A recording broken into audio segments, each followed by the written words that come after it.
This video has been funded in part by the Guild via Patreon. Check out the links in the description or at the end of this video for more details.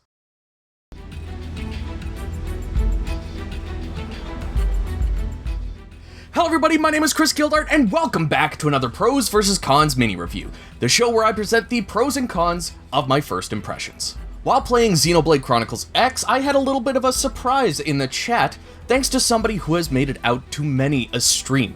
Bushin Ryu Cat decided to join the Guild volunteer unit and donate on coffee with the main purpose of me buying the brand new Yakuza game called Like a Dragon Gaiden, The Man Who Erased His Name. Well, Bushin, since you donated during Movember, not only did I decide to buy myself the game, but I also donated the full amount to Movember Canada to go towards testicular cancer, prostate cancer, and men's mental health awareness and research.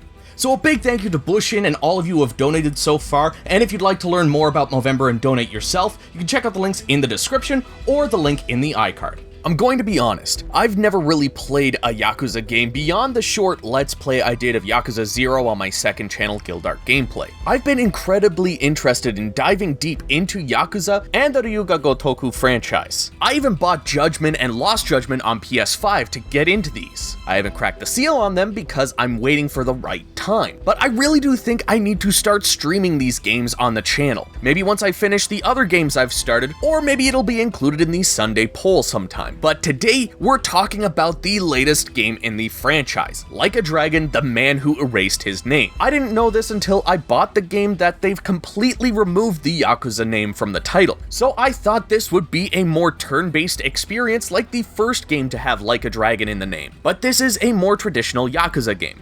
I'm really looking forward to this, but before we go too far, don't forget to give this video a like, comment with your thoughts below, and of course subscribe if you haven't already. Alright, let's jump into Like a Dragon Gaiden. Ready, set, pros. Alright, you remember how I said during the Fate Samurai Remnant mini review that I feel like I haven't had a game that truly felt like a next-gen experience graphically? Well, here we fucking go! I can't believe how good this game looks. Like, when you compare it to something like Yakuza 0, it's not that far off, but the lighting is what does a lot of the heavy lifting. Neon signs now shine off of surfaces so much better. Water on the ground looks so beautiful you could just suck it up with a straw.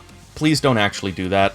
Like, my god, this game looks so beautifully realistic while still having that distinct video game look to it. Even the freaking arcade games you can play look better than they would normally. Sonic the Fighters has never looked so good. This is the reason to buy Like a Dragon Gaiden. Screw the main story, screw Virtual Fighter 2.1, screw Fighting Vipers 2, get this game to play the best version of Sonic the Fighters. On top of looking gorgeous, the game plays like an absolute dream. I never noticed any slowdown or frame rate drops on PS5. I mean, I would hope that I wouldn't either. Having a solid 60 frames during some of the biggest fights is spectacular. Speaking of fighting, this game has a very robust combat system while remaining nice and simple for newcomers. Like a Dragon Gaiden is a beat-em-up RPG, so you have your light and medium attacks that can be strung together to make combos. You also have a whip-like thing called the spider gadget that can grab onto enemies and weapons. On top of this, you have different stances you can switch to mid-fight to give you a leg up in certain situations. Most of these fights are similar to JRPG random encounters. You could be running through the streets and suddenly the baddies get a whiff of your good guy cologne and start chasing after you. Only specific fights have barriers, usually the ones tied to story missions and side quests. They hide the barriers very well by using groups of people or actual walls to force you to stay in the fight. I've been playing on normal and I didn't notice any real challenge until I had to face off against a boss. You really want to pay attention to what your enemies are doing to try to dodge at the right times. You don't just mash square like you're playing Hungry Hungry Hippos. You need to dodge enemy attacks, deal with multiple enemies at the same time, and consider what weapons your enemies are using and which are available for you to use. There is a heat gauge that you can increase in order to enter a rage-like state. This makes your attacks way more devastating, and you can do some special finishers on enemies if they're in specific states or if you have a specific weapon on you.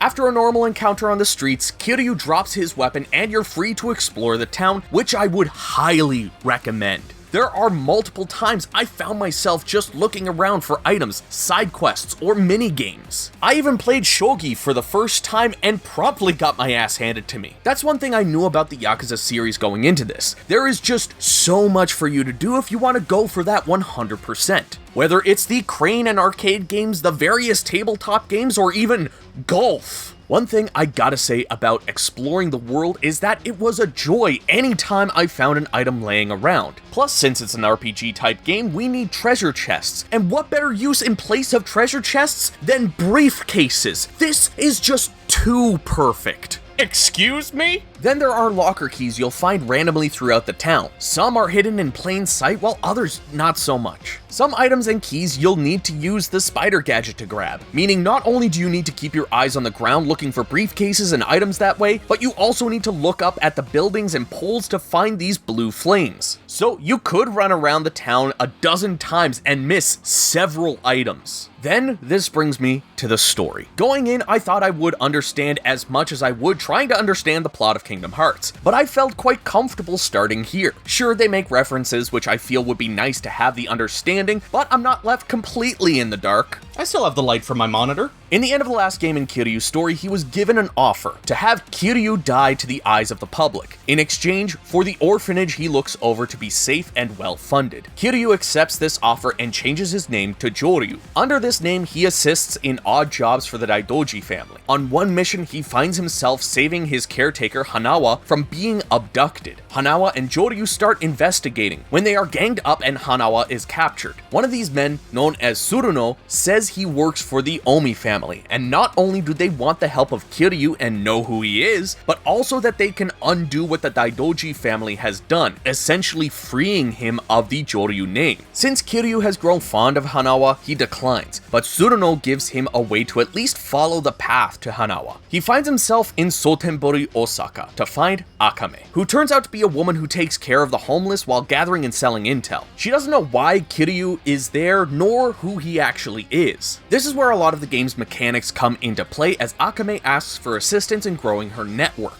In exchange, Kiryu can get more information and money as well. So far, I've put 7 hours into this game, and I feel like I've barely scratched the surface. I mean, I just made it to the Coliseum that was promoted as a key feature of this game. I know I dilly-dally when it comes to open world games like this, but my god, I can't wait to play more. But that's all the pros I have so far. Now it's time for the wrath of the cons! You know how I praise this for finally being the game that makes me go, oh shit, I'm playing a PS5. Well, the game's environments are spectacular, and though the character models don't look quite as realistic, they still blend into the world very well. What doesn't blend so well are the animations during conversations. Character models at times feel stiffer than the towel that's under my bed, don't ask questions. I feel like I'm back playing Sonic 06 with these movements. Okay, it's not that bad, but it feels out of place when you look at the rest of the game. Like, as you're walking around the world, Kiryu will often have these little mannerisms like shaking his arms that make him feel more human. Then you have scenes where characters will move their arms but their hands are locked into place, like move some fingers around. People just don't talk with their hands completely static. Another thing about the visuals that really bugged me was how often people called Kiryu old man. Like, fuck, if I'm in my 30s and Kiryu's an old man, then I need to start looking into my old age pension. Kiryu looks like he's in his late 30s at most, and these thugs keep calling him Gramps, old geezer, etc. What I would have liked to see is some more age on Kiryu's face. Maybe some gray hairs, like goddamn anyone would have a bit of gray after going through what he's been through. Another thing that annoys the hell out of me is that you need to hold R1 in order to lock onto an enemy. At first, this really cramped my hand, but I did swap it for L1, which did make it better, but then why do I still need to hold it? I understand that this is taking your stance, but come on,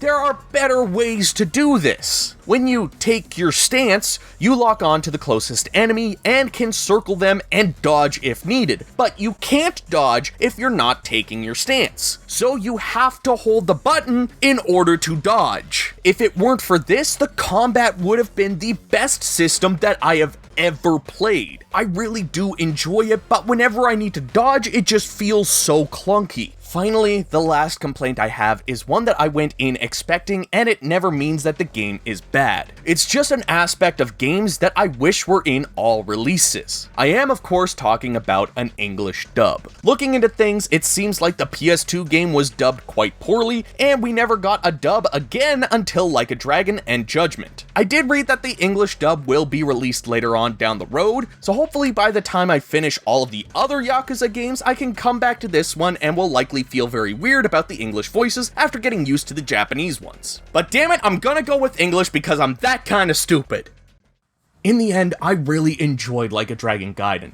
With what I've played so far, there is no doubt that I am going to go back and experience the rest of the Yakuza franchise. Once I'm done with Xenoblade Chronicles X and Fatal Frame Maiden of Blackwater, you can expect Yakuza 0 to take the Tuesday slot for streams. That is, unless you wanted to take the Sunday slot, which let me know in the comments and I'll include it in the next poll. I also still need to play Fist of the North Star Lost Paradise and the Judgment games as well, but I think I will end up falling in love with the whole Ryuga Gotoku franchise quite quickly. Once I get back to this point in the franchise, I'll definitely be restarting from scratch. But what I've experienced so far has me wanting more, and that's why Like a Dragon Gaiden, the man who erased his name, gets a thumbs up. I've been getting an open world itch lately, and I didn't really feel like falling back on games I've played before, like Oblivion, even though I do need to replay that at some point. No, I wanted a new experience, and Like a Dragon Gaiden delivered way more than I was ever expecting. Now I need to go out of my way to collect all of the other games, which is going to be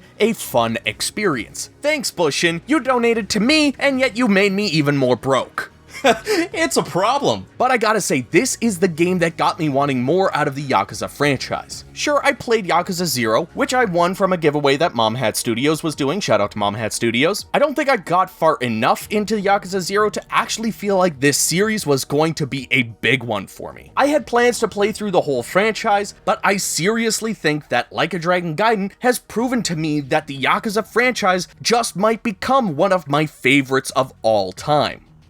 Well, at least now Like a Dragon Gaiden has become my favorite Christmas game. Anyways, everyone, thank you so much for watching my mini review of Like a Dragon Gaiden, the man who erased his name. If you enjoyed it, give it a like and subscribe for more. If you'd like to donate and join the volunteer unit for me to cover a specific game, just be sure to maybe let me know beforehand because I may already own that game. And you can also send me games to my P.O. box, which you can see on screen as well. What other games would you like to see me touch on? Let me know in the comments below. And if you'd like to help support this channel and what I do here, you can join the guild just like these awesome people that you're seeing on screen right now. You can join their names at the end of every single video for just $1 a month over on Patreon, or you can donate in a one-time fashion and join the volunteer unit over on Ko-fi. A special shout out to my guild general Beggy Beg Beg for supporting this channel at the top tier. There's other rewards and other tiers as well, so check out the links that you see on screen, and I will see you all down in the comments.